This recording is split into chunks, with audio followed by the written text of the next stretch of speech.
Hi అండి. నమస్తే. నేను మీ సునీత. వెల్కమ్ బ్యాక్ టు అమ్మ చేతి వంట కిచెన్ అండ్ వ్లాగ్స్.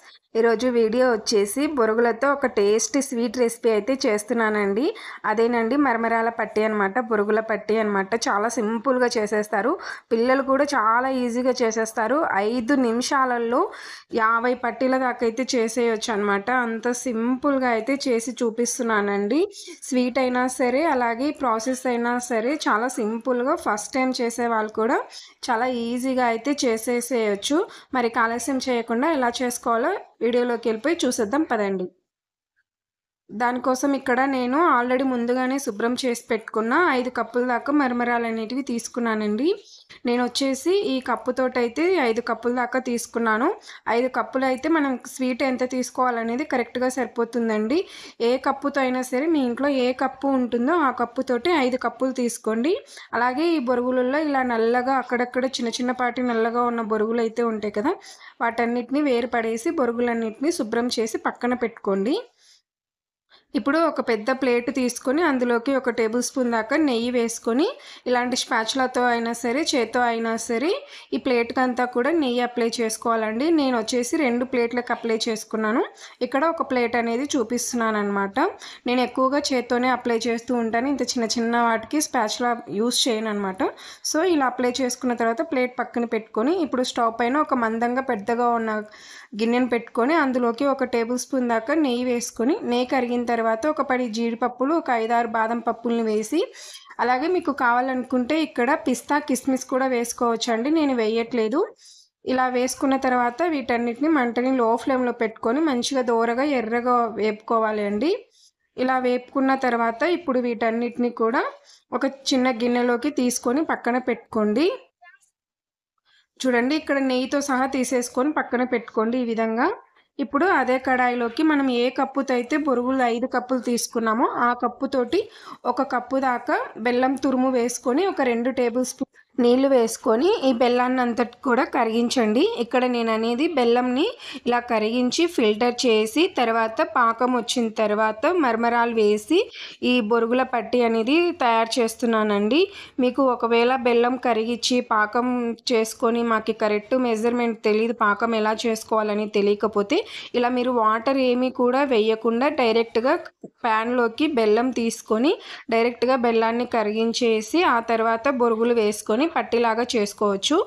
నలకలు ఏమైనా ఉంటే ఫిల్టర్ చేసుకోవాలనుకుంటే నేను చూపిస్తున్న ఈ పద్ధతిలో చేయండి. ఇలా బెల్లం అంతా కూడా కరిగిన తర్వాత ఇప్పుడు ఫస్ట్ ఎలా అనేది ఉండపాకం రావాలండి, టెస్ట్ చేద్దాము. ఇక్కడ ఒక చిన్న గిన్నెలోకి నీళ్ళు తీసుకొని అందులోకి ప్రిపేర్ చేసుకున్న పాకంని వేసామంటే చూడండి ఇక్కడైతే ఇంకా రెడీ కాలేదనమాట. మరొక నిమిషం పాటు ఉడికిస్తే సరిపోతుంది. దాదాపుగా 2 నిమిషాలు ఉడికిస్తే సరిపోతుంది 2 టీ స్పూన్ల వాటర్కి.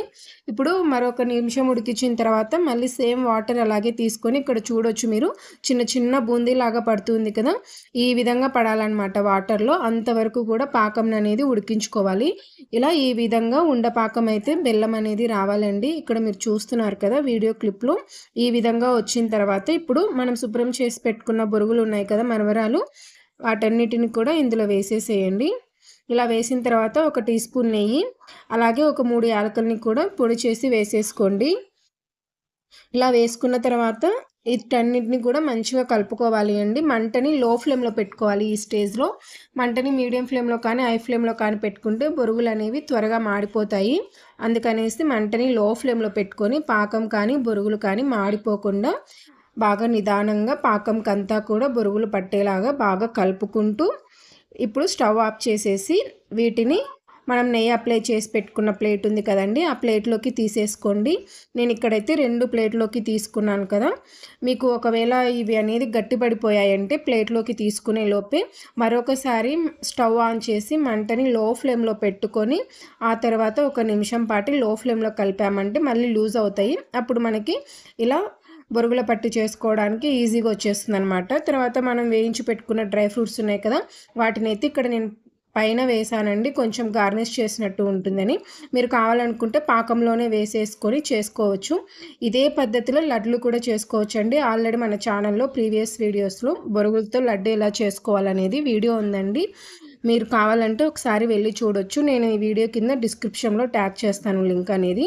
ఇలా చేసుకున్న తర్వాత ఇలా చిన్న చిన్నగా గోరువెచ్చగా ఉన్నప్పుడే మనకి ఏ సైజులో బొరుగుల పట్టి కావాలో ఆ సైజులో ఇలా చాక్తో కట్ చేసుకోవాలండి. గోరువెచ్చగా ఉన్నప్పుడు కట్ చేసుకుంటే చాలా ఈజీగా వచ్చేస్తుంది.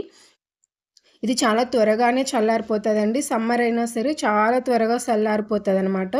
సో ఇది చల్లగా అవ్వక ముందుకే ఇలా కట్ చేసుకోవాలి. చూస్తున్నారు కదా, నా సెకండ్ ప్లేట్ అనేది చల్లగా అయిపోయింది. కట్ చేయడానికి కొంచెం ఇబ్బంది అనిపించింది, బట్ ఈజీగా అయితేనే కట్ చేయొచ్చండి. బొరుగులు కదా, చాలా తేలికగానే కట్ అయిపోతాయి.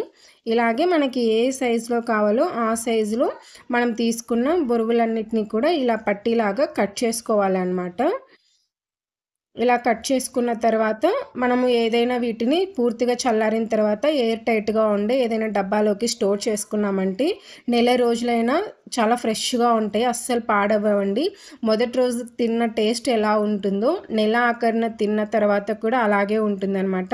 చూసారు కదా, ఎంత సింపుల్గా 5 నిమిషాల్లో పటాఫట్ అయిపోతుంది. చాలా సింపుల్గా చేసేయచ్చు. నేను ఈ డ్రై ఫ్రూట్స్ అనేవి పైన వేసినందుకు కొంచెం అతుక్కోలేదండి అక్కడక్కడ. మీరు అందుకే పాకంలో వేసుకోండి. కావాలంటే నేను కాస్త గార్నిష్ చేసినట్టు ఉంటుందని పైన వేసాను అనమాట. చూసారు కదా ఎంత చక్కగా వచ్చేసాయో, అన్నీ కూడా చాలా చక్కగా అయితే వచ్చేసాయి. ఇలా కొంచెం గోరువెచ్చగా ఉన్నప్పుడే కట్ చేసుకుంటే చాలా చక్కగా వచ్చేస్తాయండి. అలాగే మీరు కూడా మీ ఇంట్లో ఈసారి ఈ ఉగాదికి ఇలా ట్రై చేసి చూడండి. మీ పిల్లలకి పెట్టండి, చాలా ఇష్టంగా తింటారు. సాయంత్రం పూట వాళ్ళు స్కూల్ నుంచి ఇంటికి వచ్చిన తర్వాత వాళ్ళకి ఇలా చేసి పెట్టామంటే చాలా చాలా ఇష్టంగా తింటారండి. సో మీరు కూడా మీ ఇంట్లో ట్రై చేసి మీకు ఎలా కుదిరింది అనేది మీ ఫీడ్బ్యాక్ని కామెంట్ సెక్షన్లో షేర్ చేసుకోవడం అస్సలు మర్చిపోకండి. అలాగే వీడియో నచ్చితే ప్లీజ్ లైక్ చేయండి, మీ ఫ్రెండ్స్ అండ్ ఫ్యామిలీస్కి షేర్ చేయండి. ఇలాంటి మరిన్ని tasty and simple quick recipes కోసం అమ్మ చేతి వెంట కిచెన్ అండ్ వ్లాగ్స్ని సబ్స్క్రైబ్ చేసుకోండి. Thanks for watching. Thank you all.